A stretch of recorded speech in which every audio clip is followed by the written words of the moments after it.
오늘은 57강입니다. 57강. 저 이제 권리 분석 하나 해보겠습니다. 2018 타경 142 땡땡 사건입니다. 현재 진행 중인 경매 사건이고요. 대전광역시죠. 오피스텔입니다. 오피스텔. 이 사건을 선택한 이유는 이 사건에 대해서 이제 권리 분석을 해보고, 만약에 내가 이 물건이 마음에 들어서 내가 입찰 들어갔다라고 한다면은 과연 내가 얼마를 써내야 적정한 입찰 가격을 써낸 것이 될 것인가, 내가 인수받는 권리는 어떤 것들이 있고, 인수를 받아야 된다고 한다면은 내가 추가적으로 얼마를 내가 떠나야 되는 건가, 이런 권리 분석을 해보자는 겁니다. 그런 권리 분석이 돼야만 내가 입찰 들어갈 건가 말 건가를 결정할 수가 있거든요. 그리고 입찰 들어갔을 때 얼마에 써낼 건가, 그것도 판단이 된다는 것이죠. 자, 이게 현재 진행 중인 경매 사건이기 때문에 그런 의미에서 한번 권리 분석을 해보겠습니다. 자, 물건 종별은 오피스텔이고요. 대지권 나와 있고, 그 다음에 이제 임의경매 사건이죠. 토지 건물 일괄 매각이고, 임의경매 사건입니다. 그리고 오른쪽에 감정가가 4,800만 원이죠. 4,800만 원. 현재 최저가가 70%까지 떨어졌고요. 입찰 보증금이 나와 있고, 소유자, 채무자 별개의 사람입니다. 소유자하고 채무자가 다르니까 뭐 누차 설명을 드렸죠. 인원점도.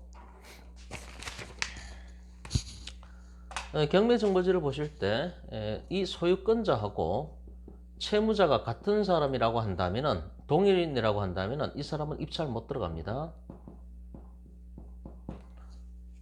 근데 만약에 소유자하고 채무자가 다르다, 이런 경우에 빚은 채무자가 졌죠.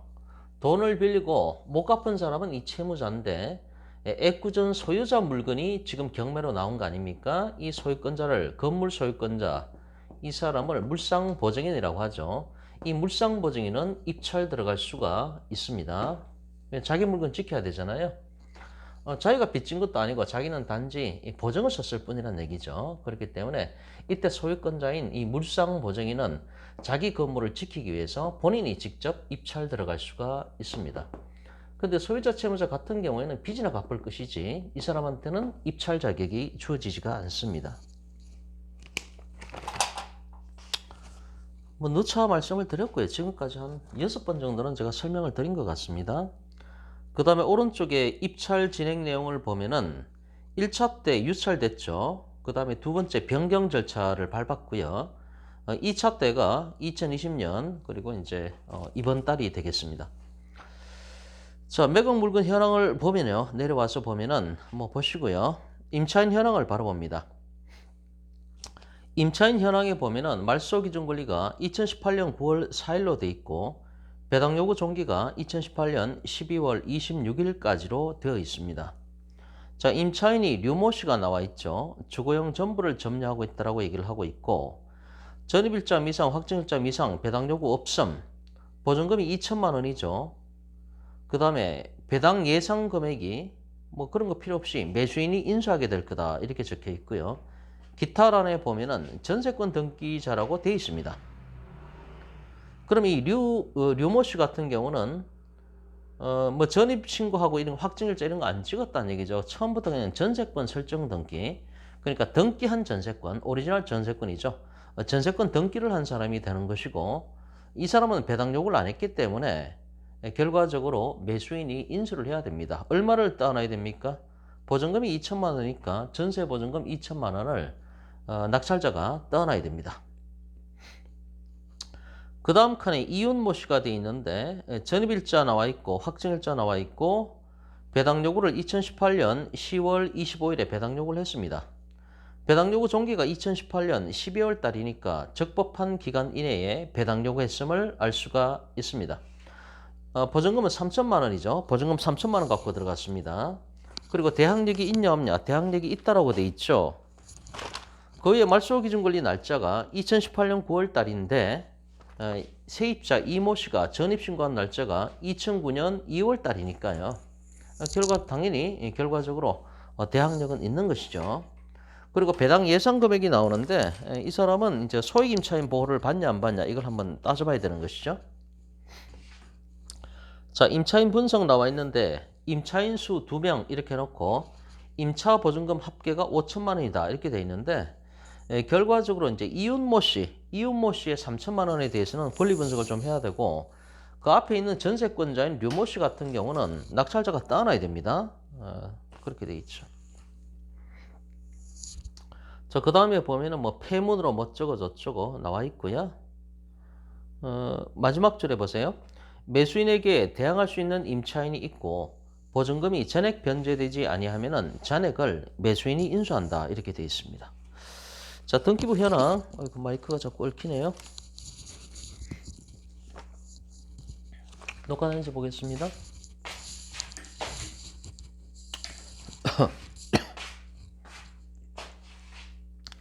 자, 등기부 현황을 보면요.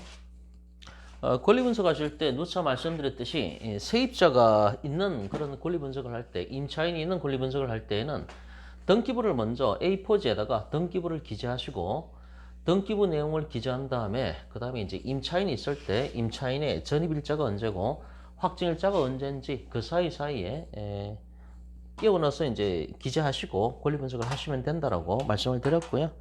그럼 등기부 현황을 바로 판서를 해보겠습니다. 등기부 현황에 보면은 1번이 소유권 보존 등기입니다. 1번부터 써볼까요? 소유권 보존 등기. 소유권 보존 등기가 나와 있는데 지금 이거는 현재 진행되는 경매고 하기 때문에 그냥 뭐 성씨만 쓰겠습니다. 허모씨. 소유권 보존 등기가 이제 허모씨 앞으로 됐죠. 2002년도입니다. 벌써 20년 전에 됐고요. 두 번째 보면은 전세권 등기가 돼 있죠. 전세권. 이 전세권 등기가 권리자가 류모 씨가 됩니다. 류모 씨. 얼마입니까? 2천만 원이죠. 날짜를 적어보면 2003년 1월 24일입니다. 03년 1월 24일입니다. 2003년 1월 24일 등기를 했습니다. 전세권 등기 넘어갑니다. 뒷페이지를 보면은 네, 2005년 그 다음에 세 번째 등기부 3번. 등기부 3번에 나오는 것이 소유권 이전 매매. 소유권이 이전됐습니다. 등기 원인은 매매죠. 매매를 통해서 조모 씨가 소유권을 넘겨받았습니다. 이게 등기부 3번입니다. 2011년 5월 30일이죠. 그럼 처음에 소유권 보존 등기는 허모 씨 앞으로 됐는데 그 다음에 전세권이 설정됐고요. 그 다음에 소유권을 넘겨받은 조모 씨는 전세권에 부담이 있는 물건을 넘겨받은 것이죠. 막말로 전세를 끼고 산 거죠. 그죠? 예. 자, 이렇게 된 사건이고, 그 다음에 네 번째, 등기부 4번. 건저당이 들어가 있죠. 건저당이 들어가 있는데, 이 건저당 들어간 것은 신협에서 들어가 있습니다. 신협이고요. 얼마인가 하면은, 무려 8억 1,900만 원이네요.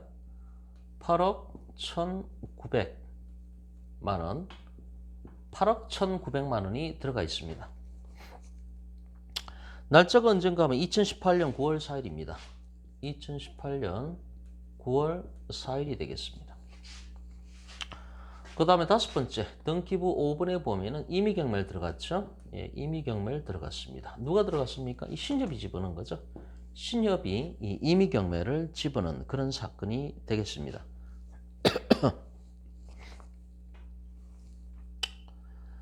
자, 주의사항을 보면은 매각 허가에 의해서 소멸되지 아니하는 것 해서 얼구순위 4번 전세권 설정 등기 및 부기 등기 방식으로 4-2로 됐죠.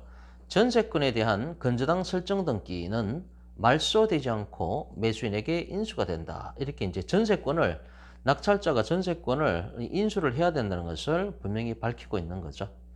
여기서 부기 등기 방식으로 순위 4-2에 전세권 건저당권 설정 등기라고 하는 것은 전세권에 대해서 건저당권을 들어간 겁니다. 그러니까 이런 거죠. 전세권 저당권 만약에 이제 등기부에 이런 기록이 있다라고 한다면은 전세권 저당권 이렇게 된 기록이 있다라고 한다면은 이 전세권에 대해서 저당권을 설정을 했다 이런 얘기입니다. 전세권에 대해서 이 사건에 지금 건저당이 들어간 상태죠. 이 전세권에 대해서 건저당이 들어간 이런 사건이 되겠습니다. 그러니까 이런 거죠. 예를 들어서 이걸 무시하고 A가 건물 소유자가 되고 B가 전세를 들어갔다. 그럼 B가 전세권자죠. B가 전세 들어가 있는데 1억짜리 전세를 들어갔다. 이런 사건에 있어서 이 B라는 전세권자가 소유자한테 1억이라는 전세 보증금을 지급을 했죠. 그리고 만기 때는 이 1억 원을 돌려받아야 되는 거죠. 이런 상황인데 이 전세권자가 급전이 필요한 거예요. 돈 빌릴 데가 없어요. 돈 빌릴 데가 없어서 은행이라든가 기타 제3자에 대해서 돈을 좀 빌려달라고 하는 거죠. C라고 할까요? C에 대해서 돈을 좀 빌려달라고 얘기를 하니까 C가 뭐 얼마가 필요하냐? 그럼 1억 원을 빌려주겠다. 1억 원을 빌려주고 C가 B한테 그러는 거죠. 뭐 담보를 맡겨 안 되냐? 1억 원이라는 돈을 빌려주는데 아무것도 뭐 담보 없이 줄 수는 없다. 이렇게 얘기를 하니까 B는 날 봐라. 나는 전세권자에 불과하다. 그리고 나는 뭐 아파트 갖고 있는 것도 없고 하지만 급전이 필요하니까 좀 빌려줬으면 좋겠다. 그러니까 C가 B한테 너 전세권 갖고 있다며 A에 대한 전세권을 갖고 있는 거 아니냐. 그 전세권을 나한테 담보로 잡혀라는 얘기죠. 그러면 건저당이 들어가는 겁니다. 이 전세권 자체에 대해서 건저당을 설정하는 것이죠. 이게 전세권부 건저당권이 되는 거죠. 그래서 이 건저당의 목적물이, 건저당의 대상이 바로 이 전세권 자체가 되는 것입니다. 이거 예전에도 한번 설명드린 적이 있죠. 예. 그래서 B라는 전세권자가 급전이 필요해서 제3자한테 돈을 빌리면서 담보로 잡힐 게 없으니까 자신의 A에 대한 전세권 자체를 담보로 잡힌 거죠. 건저당권을 설정을 한 겁니다. 이렇게 된 사건이 되는 겁니다. 그럼 이 건저당권자 같은 경우는 1억 원을 빌려줬는데 1억 원을 빌려줬는데 만약에 B라는 전세권자가 만기 때 1억 원을 갚지 않으면은 이 C라는 건저당권자는 그 전세권에 대해서 건저당권을 설정했으니까 이 전세권을 상대로 이 건저당권을 행사할 수가 있는 거죠. 뭐 경매를 집어넣든지 그건 C가 알아서 할 문제고요. 이 전세권에 대해서 건저당의 담보로 전세권을 잡았기 때문에 뭐 경매 집어넣든지 그런 식으로 자신의 권리를 행사할 수가 있다는 것이죠. 여기서 이제 전세권에 대해서 건저당권이 설정된 그런 사건입니다. 그래서 그 해설에 있는 부분에 대해서는 이 전세권자 같은 경우는 아까 배당 요구를 안 했죠. 전세권자는 전세권 등기를 한 100% 전세권을 지금 얘기하고 있는 거고요. 그 다음 이 전세권자 같은 경우는 아까 사건 기록에 보면은 배당 요구를 안 했습니다. 배당 요구를 안 했기 때문에 만기 때까지 산다는 것이죠. 그럼 이 전세보증금이 2천만 원이 있는데 입찰 들어가는 사람은 이 건물을 낙찰받았을 때 이 전세금 2천만 원을 별도로 떠나야 됩니다. 별도로 준비를 해야 된다는 얘기죠. 뭐 그에 관한 설명 나와 있고요. 그 다음에 건물 정보 및 현장 조사 뭐 이런 게 있고요. 그 다음에 국토교통부 오피스텔 실거래가 나와 있고 그 밑에 맨 밑에 낙찰 사례 분석을 보겠습니다. 낙찰 사례 분석을 보면은 대전광역시 뭐 이렇게 돼 있고요. 이 동네 오피스텔을 보면은 그 낙찰가를 보세요. 감정가가 6,100만 원, 첫 번째 칸에 6,100만 원, 두 번째 칸에가 5,200, 세 번째가 뭐 4,900. 뭐 평수가 조금씩 다르긴 하죠. 근데 낙찰가가 어떻게 됩니까? 거의 뭐 반값 수준까지 떨어져 있는, 반값보다도 약간 위네요. 그죠? 한 60%, 70% 선에서 형성이 되어 있습니다. 그러면 뭐 이제 계산하기 편하게 평수 같은 거 생각하지 말고요. 저희는 공부를 하고 있는 거니까. 그 낙찰가가 3,600, 3,500, 3,759만 원 뭐 이런 식이니까 낙찰가가 평균 낙찰가가 그냥 3,700이라고 그냥 전제를 깔겠습니다. 그러면은 인근 주변에 오피스텔의 낙찰가가 대략적으로 한 3,700만 원 선에서 형성돼 있다. 이렇게 전제를 깔고 권리 분석을 해보겠습니다.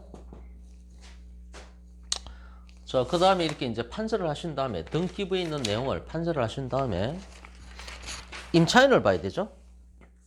다시 1페이지로 갑니다. 앞페이지로 가서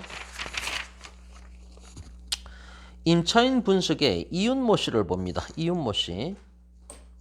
자, 이윤모 씨 같은 경우는 임차인 현황의 두 번째 칸에 이윤모 씨. 주거용 전부를 점유하고 있고 전입일자가 언제입니까? 그럼 이 사이에 이 전입일자에 관해서 적어 넣어야 된다는 것이죠. 색깔을 바꿉니다.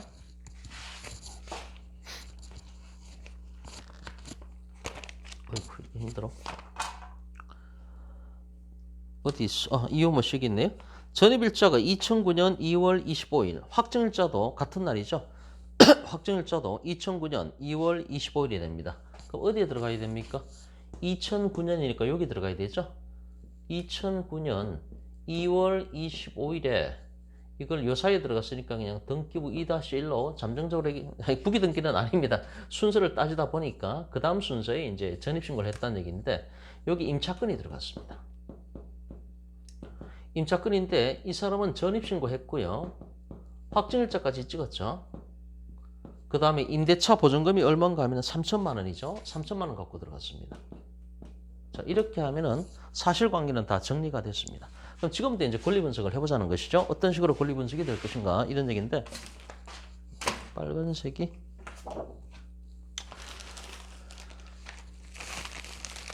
권리 분석을 해보면은 일단 말소 기준 권리를 잡아야 됩니다. 말소 기준 권리가 이 사건에 있어서 어떤 겁니까? 이 건저당이 말소 기준 권리가 되죠. 건저당이 이것이 바로 말소 기준 권리가 됩니다. 누차 말씀을 드렸죠. 말소 기준 권리는 어떤 것들이 있습니까? 지금 암기가 다 돼 있으시죠? 건, 저, 가, 앞, 그 다음에 담, 그 다음에 경, 그 다음에 플러스 전세권은 예외적으로 가능하다 이런 얘기죠. 건저당, 저당, 가압류, 압류, 담보가등기, 경매 개시등기 이렇게 돼 있는데 그럼 여기서 지금 이 사이에서 여기 다 봤을 때 말소 기준 권리가 될 수 있는 것은 이 건저당밖에 없잖아요. 임차권은 해당 사항이 없고요. 임차권은 말소 기준 권리가 아니죠. 그 다음에 전세권은 예외적으로 전세권은 말소 기준 권리가 될 수가 있습니다. 그럼 예외적으로 전세권이 말소 기준 권리가 될 수 있는 것은 조건이 세 가지가 충족돼야 되죠. 첫 번째는 뭔가 하면 전부 전세권이어야 됩니다. 전부 전세권. 이 사건 등기부 기록을 봤을 때 전부 전세권이라고 명시가 되어 있죠. 다시 경매 정보지 보시면요.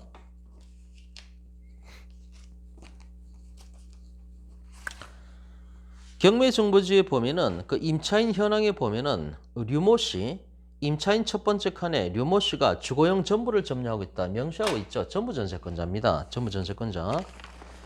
그리고 맨 밑에 등기부 현황을 보세요. 맨 밑에 등기부 현황의 마지막 칸에 보면은 등기부 2번에 전세권 전부 류모 씨 이렇게 돼 있지 않습니까? 전세권 전부를 점유하고 있다. 그러니까 전부 전세권자가 맞습니다. 첫 번째. 그래서 첫 번째 조건은 전부 전세권자야 된다. 이런 얘기죠. 두 번째는 뭡니까? 선순위 권리여야 된다. 이런 얘기입니다. 선순위 권리. 선순위 권리라는 얘기는 요 말소 기준 권리가 건저가 담경이 있는데 이 말소 기준 권리가 되는 권리들보다도 먼저 전세권 등기가 되어 있어야 된다. 말소 기준 권리보다도 선순위 권리여야 된다는 얘기입니다. 여기서 말소 기준 권리가 될 수 있는 것은 건저당밖에 없죠. 그죠? 그럼 건저당보다도 선순위로 전세권이 들어와야 된다는 얘기입니다. 그럼 이 조건도 충족을 했습니다. 그럼 첫 번째 전부 전세권, 두 번째 말소 기준 권리보다 선순위 걸려야 된다는 얘기죠. 그 다음에 세 번째가 뭡니까? 이 전세권에 기해서 임의 경매를 신청해야 됩니다. 전세권 자체에 기해서 임의 경매 신청하거나 또는 배당 요구를 했어야 된다는 얘기죠. 근데 이 사건의 경우에 전세권자인 류모 씨 같은 경우는 배당 요구를 안 했죠. 그죠? 그리고 전세권자 류모 씨가 직접 임의 경매 신청을 했습니까? 그것도 아니죠. 그죠? 이 세 가지 조건이 다 충족돼야만 이 전세권이 예외적으로 말소 기준 권리가 될 수 있다는 겁니다. 이 말소 기준 권리가 되는 것들은 돈 달라는 권리들입니다. 돈 달라. 돈을 빌려줬는데 안 갚고 있으니까 돈 내놔 라고 하는 것들이죠. 건저당, 저당 돈 내라는 거죠. 가압류, 압류. 이 압류는 국가에서 들어간 것이고요. 가압류나 압류 돈 빌려줬는데 돈을 안 주니까 가압류 들어가고 압류 들어간 거죠. 다 돈 달라는 권리들입니다. 담보가등기 마찬가지죠. 돈 빌려줬죠. 경매 개시등기 돈을 안 주니까 경매 집어넣은 거 아닙니까? 그러니까 다 돈 내놔 다 돈 내놔입니다. 돈 달라는 권리들입니다. 다시 말해서 담보물권적 성격을 기본적으로 갖고 있습니다. 그리고 환가를 하겠다. 돈으로 바꿔달라 이런 얘기입니다. 그러나 전세권 같은 경우는 전세권은 원칙적으로는 용역물권이죠. 물론 50%는 용역물권이고 50%가 담보물권적 성격을 갖고 있지만은 기본적으로 물권법의 편제상으로 전세권은 용익물권입니다. 용익물권은 사용수익이죠.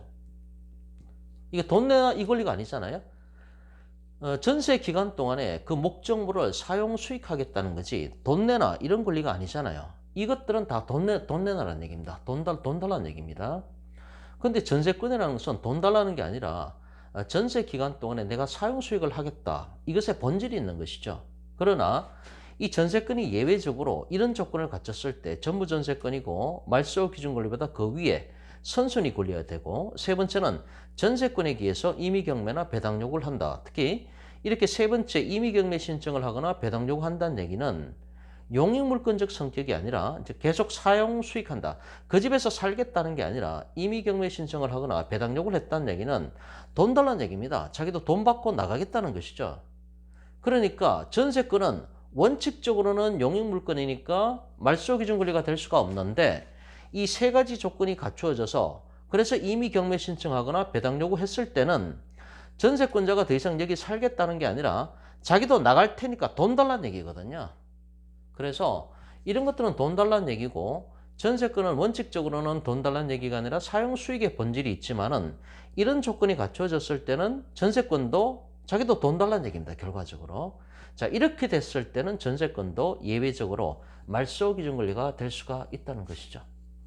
근데 이 사건 같은 경우에 첫 번째, 두 번째 조건은 충족했지만은 세 번째 임의 경매 신청을 하거나 배당 요구한 적이 없기 때문에 결과적으로 세 번째 요건이 험결이 됐습니다. 따라서 이 사건의 경우에 전세권이 있지만은 전세권은 이 사건의 경우에는 말소 기준 권리가 될 수가 없습니다. 그러면 남은 것은 이 건저당밖에 없죠. 이 건저당이 바로 말소 기준 권리가 되는 것이고, 매각 물건 명세에서도 보면은 소멸되는 최선순위 권리가, 즉 말소 기준 권리가 건저당임을 밝히고 있다는 것이죠. 그래서 이 경매 정보지에도 표시를 해놨죠. 어디입니까? 두 번째 페이지에 있죠. 뒷페이지에 보면은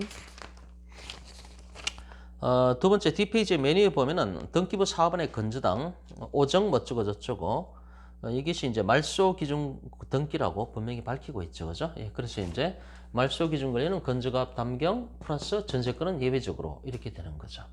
어쨌든 이 사건에 있어서 말소 기준 권리는 건저당이 됩니다. 그러면은 지금 임차권자가 등장을 했는데, 임차권자가 등장을 하면은 항상 먼저 파악을 해야 될 것은 소액 임차인이냐 아니냐, 그걸 먼저 따져야 되는 것이죠. 그러면 이 임차권자가 소액 임차인이 되는가를 확인을 할 때, 소액 임차인 같은 경우는 소액 임차인의 최우선 변제금의 지급 기준 권리를 찾아야 되죠. 이것도 뭐 10번은 말씀을 드린 것 같습니다. 소액 임차인이 등장했을 때 소액 임차인의 최우선 변제금의 지급 기준 권리가 되는 걸 찾아야 되는데, 그러면은 말소 기준 권리는 이렇게 되는 것이고 지급 기준 권리는 어떤 것들이 있습니까? 이것도 말씀을 드렸죠. 여기 가압류하고 압류만 빼시면 됩니다. 가압류하고 압류만 빼고 나머지 것들 건저당 그대로 내려옵니다. 저당 내려오고요. 그 다음에 담보가등기, 경매기시등기, 그 다음에 전세권도 내려오고요. 자, 이런 것들 건저당, 저당, 가압류, 압류는 안 됩니다. 그 다음에 담보가등기, 경매기시등기, 전세권 이렇게 되는데, 여기에다가 소액 임차인의 최우선 변제금의 지급 기준 권리가 되는 게 하나가 추가가 됩니다. 확정일자부 임차권입니다. 확정일자부 임차권, 이것이 이게 추가가 됩니다. 그럼 이 사건에 있어서 이 임차권이 들어왔는데 이것이 소액 임차인의 최우선 변제 보호를 받으려면은 지급 기준 권리를 먼저 찾아야 되죠. 그럼 이 사건에 있어서 지급 기준 권리가 뭐가 됩니까? 건저당, 저당. 그러니까 이런 것 중에서 날짜가 제일 빠른 겁니다. 건저당, 저당, 그 다음 담보가등기, 경매기시등기, 전세권, 확정일자부 임차권 이렇게 되어 있습니다. 뭡니까? 이 전세권이죠. 전세권이 날짜가 제일 빠르잖아요. 이것이 지급 기준 권리가 되는 것입니다. 그러면 말소 기준 권리가 나왔고 소액 임차인의 최우선 변제금의 지급 기준 권리도 찾았습니다. 그럼 지급 기준 권리를 봤으니까 이때 전세권이 설정된 게 2003년 1월 24일입니다. 이때 소액 임차인 기준표를 봐야 되죠. 지역은 여기가 대전광역시입니다. 대전광역시. 그러면 소액 임차인의 이 기준표를 봐야 되는 거죠. 이 기준표를 보면은 2003년 1월 달을 찾아야 됩니다. 2003년 1월달을 찾아보면은 위에서 한 5번째 칸이네요. 그죠? 하나, 둘, 셋, 넷. 5번째 칸에 2001년 9월 15일부터 2008년 8월달까지 이렇게 돼 있죠. 이 부분이 이 2003년도가 들어가는 거죠. 그리고 이건 대전광역시니까 첫 번째 칸이나 두 번째 있는 광역시 3,500에 1,400으로 돼 있죠. 그죠? 광역시, 대전광역시니까 3,500에 1,400입니다. 그럼 이렇게 써놓고 시작을 하죠. 3,500에 1,400만 원까지 소액 임차인 보호를 받습니다.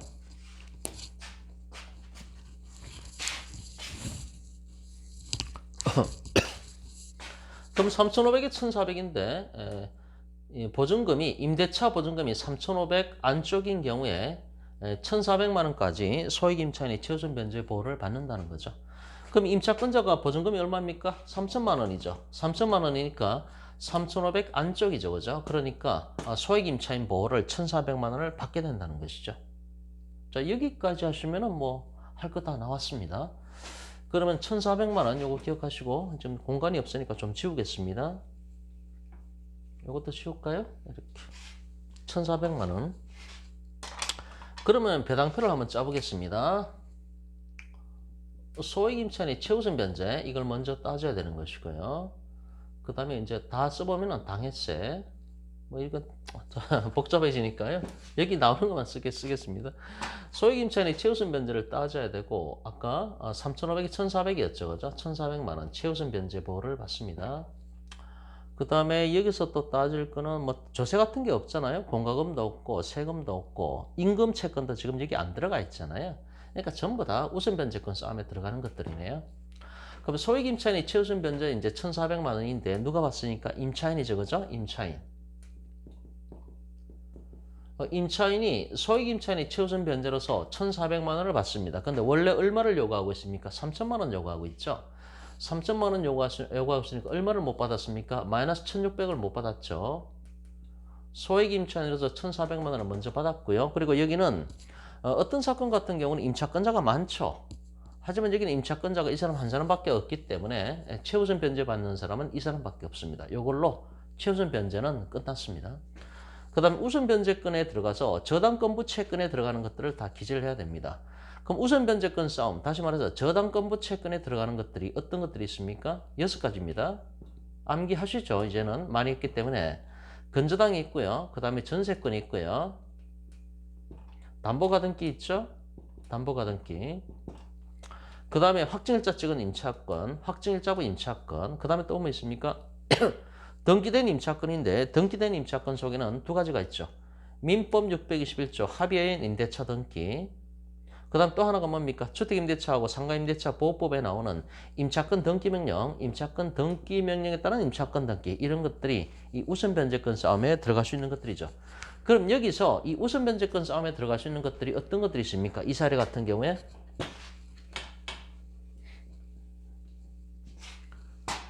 첫 번째 전세권이 있죠. 일단 따져보면 전세권이 우선변제권 싸움에 들어갈 수가 있고요. 두 번째가 뭐가 있습니까? 순서대로입니다. 첫 번째 전세권. 그 다음 확정일자를 그 다음에 찍었잖아요. 시간 순서대로. 확정일자부 임차권이니까 이 임차권도 들어갈 수가 있습니다. 확정일자부 임차권. 확정일자 찍었으니까 우선변제권 싸움에 들어갈 수가 있는 거죠. 그 다음에 세 번째는 뭡니까? 세 번째 건저당이 있네요. 그죠? 건저당. 경매 신청 채권자, 경매를 집어넣은 건저당권자 이렇게 됩니다. 그러면 순서대로 이 우선변제권 싸움에 들어갔을 때는 1등, 2등, 3등 순위가 매겨지는 것이죠. 1등이 100% 다 받고 남는 게 있을 때 2등으로 넘어가는 거죠. 2등이 100% 다 받고 남는 게 있을 때 이제 3등으로 넘어가게 되는데 그러면 이 이제 시간 순서대로 얘가 먼저 등기를 먼저 했고요. 그 다음에 얘가 확정일자 찍었고요. 그 다음에 건저당이 등기가 됐기 때문에 이 순서대로 내려가야 됩니다.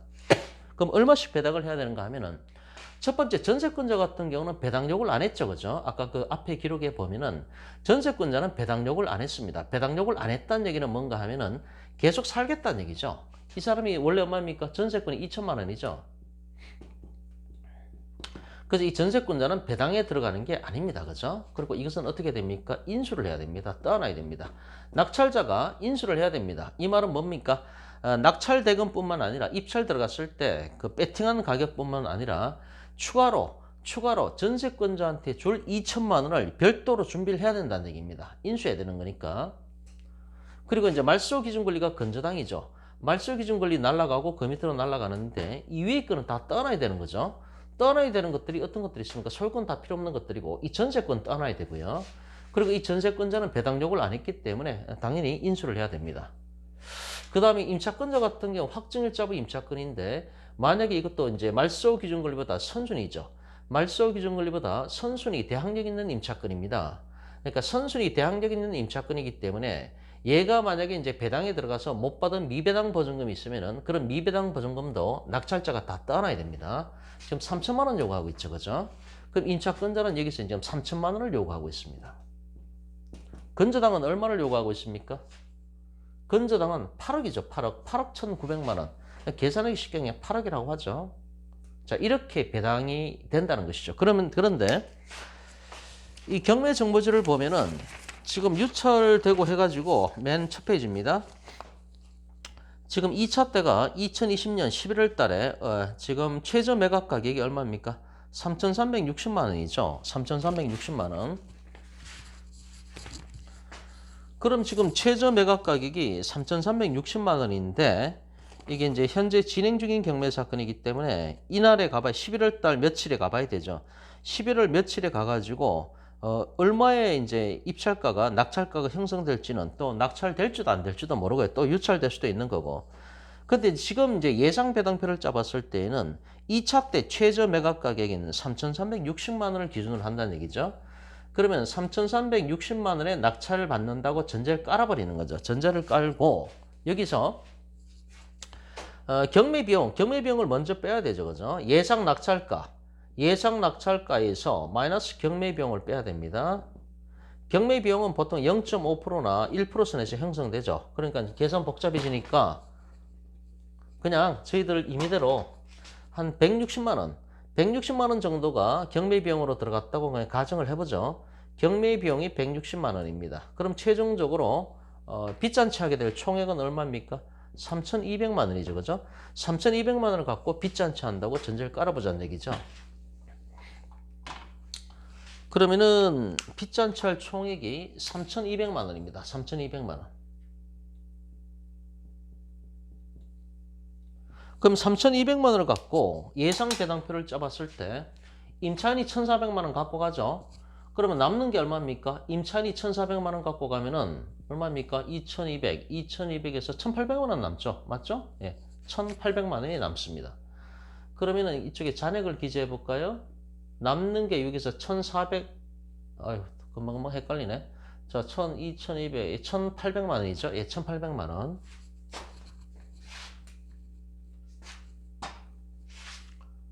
자, 1,800만 원이 남았습니다.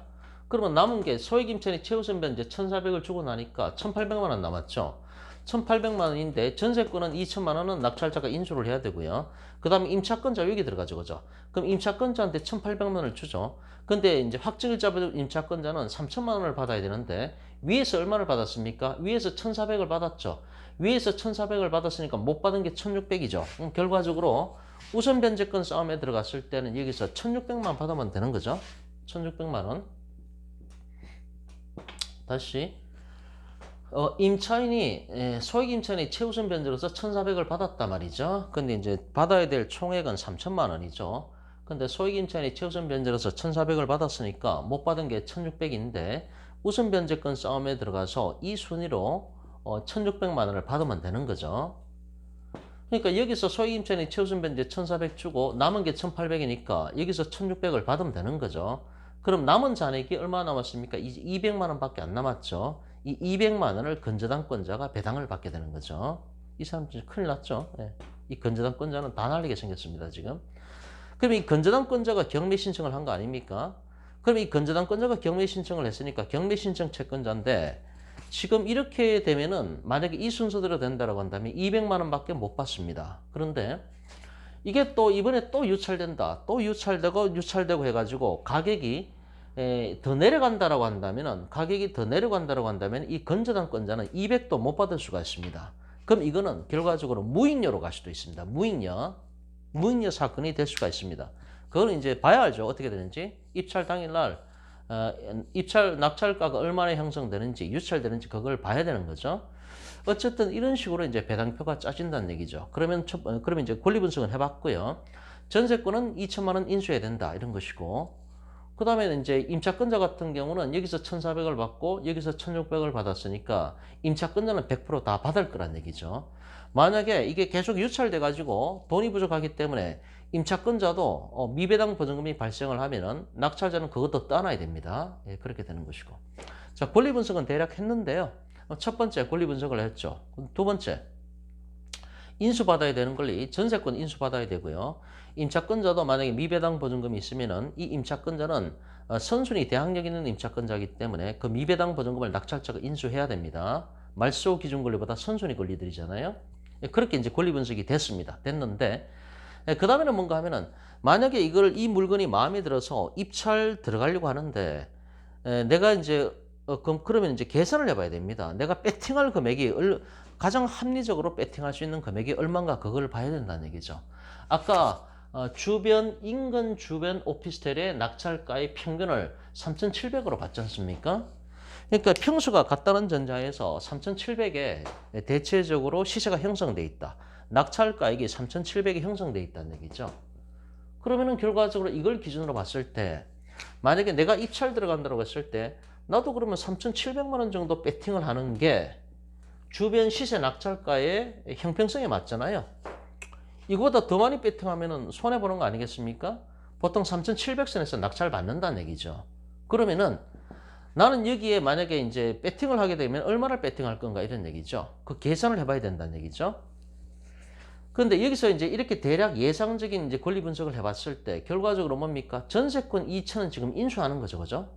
그리고 임차권자는 이대로 간다라고 한다면은 1,600만 원을 여기서 받게 되는 거니까 일단 뭐 100%다 받지 않습니까? 그렇게 전제를 깔아보는 거죠. 하지만은 전세권자 2천만 원 전세 보증금은 무조건 인수를 해야 됩니다. 배당 요구를 안 했으니까 이 사람은 배당 요구를 하면 좋을 텐데 배당 요구를 안 했습니다, 이 사람이. 그럼 2천만 원 인수를 해야 되죠. 그러면은 2천만 원은 내가 별도로 준비를 해놔야 됩니다. 낙찰가하고 별도로 2천만 원을 별도로 줘야 되는 거니까 2천만 원을 별도로 준비를 해야 됩니다. 그러면 시세가 3,700에 낙찰받는 게 통상 가격이라고 했을 때 그러면 얼마가 됩니까? 1,700만 원 남았잖아요. 나는 얼마에 배팅을 하게 됩니까? 1,700만 원에 난 배팅을 해야 되는 거죠. 1,700만 원에. 1,700만 원에 배팅을 해야 추가적으로 전세보증금 2천만 원은 또 별도로 줘야 되는 것이니까 이러면은 합쳐서 대략 시세가인 3,700만 원에 낙찰받는 게 되는 거죠. 그럼 결과적으로 2천만 원은 추가로 부담을 해야 되는 거니까 내가 이번에 입찰 들어갔을 때는 내가 배팅할 수 있는 가장 이상적인 금액은 1,700만 원을 내가 써놔야 된다는 것이죠. 그런데 경매정보지를 보면은 앞페이지의 메뉴의 오른쪽에 2차 때 최저 매각 가격이 3,360만 원이죠. 그죠? 3,360만 원은 써내야 이걸 낙찰받을 수가 있다는 얘기죠. 최저 매각 가격보다는 그 이상으로 써내야 이 물건을 낙찰받을 수가 있잖아요. 그러니까 권리 분석을 이걸 정확하게 하는 사람들이라고 한다면은 안 들어가겠죠. 그죠? 왜? 추가로 전세 보증금 2천만 원을 또 부담을 해야 되는 거니까. 만약에 3,360에 만약에 이제 이 최저 매각 가격으로 내가 배팅을 해서 내가 1등을 했다. 나 혼자 입찰 들어갔다. 그럼 3,360에 내가 배팅을 해서 내가 이제 최고가 매수인 신고인이 됐다. 그럼 추가로 2천만 원 더 준비를 해야 되죠. 전세권자한테 보증금 돌려줘야 되는 거니까요. 그럼 결과적으로 얼마에 사는 결과가 나옵니까? 2천만 원 더하게 하면은 5,360만 원에 낙찰받는 거죠. 5,360만 원. 그렇게 된다고 한다면은 그 1차 때 그 감정 가격이 얼마입니까? 4,800이죠. 감정 가격보다도 훨씬 비싸게 사는 꼴이 돼버리는 거죠. 그렇기 때문에 이거는 아마도 2차 때가 2020년 11월 며칠로 돼 있는데 권리 분석을 사람들이 정확하게 한다고 한다면 이것도 아마 유찰될 것 같습니다. 유찰되고 해가지고 최저 매각 가격이 1,700만 원 정도까지 형성됐을 때 그때 아마 정확하게 권리 분석을 한 사람들이라고 한다면은 최저 매각 가격이 유찰돼 가지고 1,700만 원까지 떨어졌을 때 그때 아마 입찰을 들어가게 될 것 같습니다. 자, 이렇게 그래서 이제 대략적인 권리 분석을 해봤는데요. 이제 정리해 보면은 정리를 해보면은 이제 권리 분석을 하실 때 일단 등기부에 나오는 것들을 다 정리를 하십니다. 정리를 하시고 판사하시고 A4지에다 적으면 되는 거죠. 그 다음에 세입자가 있을 때 이제 세입자를 그 날짜에 맞춰서 중간중간에 뭐 전입신고 언제 했고 확정일자 언제 찍었다. 그 사이사이 집어넣으시면 되는 거고요.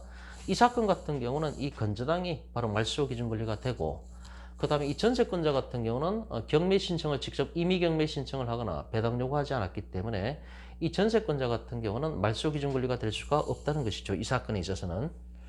그리고 임차권자가 있기 때문에 임차권자의 직업기준 권리를 찾아봤더니 이 전세권이 바로 임차인의 소액 임차인의 직업기준 권리가 되는 것이고 이때 전세권자의 그 소액 임차인 기준표를 보니까 2003년도 이때 대전광역시 같은 경우는 아까 3,500에 1,400이었습니까? 그렇다는 얘기죠. 그렇게 됐기 때문에 배당표를 짤 때 소액 임차인의 최우선 변제 같은 경우 1,400만 원을 먼저 주고 그 다음에 이제 여기는 조세나 공과금도 없고 세금도 없고 임금 채권도 없잖아요. 그러니까 이제 소액 임차인의 최우선 변제, 그 다음 우선 변제권인데 우선 변제권에 들어갈 수 있는 것은 이 사안의 경우에 전세권 1등으로 들어가고 2등으로 확정일자부 임차권, 확정일자를 이때 찍었으니까요. 세 번째 꼴찌로 건저당권이 등기가 돼 있다는 얘기죠. 이 세 가지가 저당권부 채권 또는 우선 변제권 싸움에 들어갈 수 있는 것들인데 여기서 전세권 같은 경우는 배당 요구를 안 했으니까 2천만 원 전액을 낙찰자가 인수를 해야 됩니다. 그 다음에 임차권자 같은 경우는 위에서 소액 임차인의 최우선 변제로서 1,400을 받았죠. 토탈에서 3,000을 받아야 되는 거니까 여기서 1,400을 받았으니까 못 받은 1,600만 원은 확정일자부 임차권, 즉 우선 변제권 싸움에 들어와서 이 등수대로 1,600만 원을 배당받으면 된다는 것이죠. 그렇게 해서 이제 이렇게 권리 분석을 해봤고요. 결과적으로 주변 낙찰가 시세가 보통 3,700만 원에 형성돼 있다. 이렇게 전제를 깔았을 때 나중에 2천만 원은 전세보증금을 별도로 준비를 해야 되는 거니까 만약에 입안에 입찰 들어가실 분은 1,700만 원 정도를 써내는 게 맞다는 얘기죠. 근데 이제 이번 달에 11월 달에 하는 걸 보니까 최저 매각 가격이 3,360만 원에 형성돼 있으니까 이게 유찰되고 계속 가격이 떨어져서 최저 매각 가격이 1,700만 원까지 내려갔을 때 그때 입찰 들어가야 합리적인 선택을 했다라고 볼 수가 있다는 것이죠. 계속 이제 연습하고 공부해 보시면요. 그렇게 어렵지는 않습니다. 근데 이제 기초 지식들을 머릿속에 완전히 집어넣고 계셔야 됩니다. 예. 이렇게 해서 이제 한번 연습을 해봤습니다. 그러니까 이 사건의 경우에 이번에 만약에 입찰 들어간다. 미친 짓이죠. 완전히 손해보는 행동을 하는 거죠.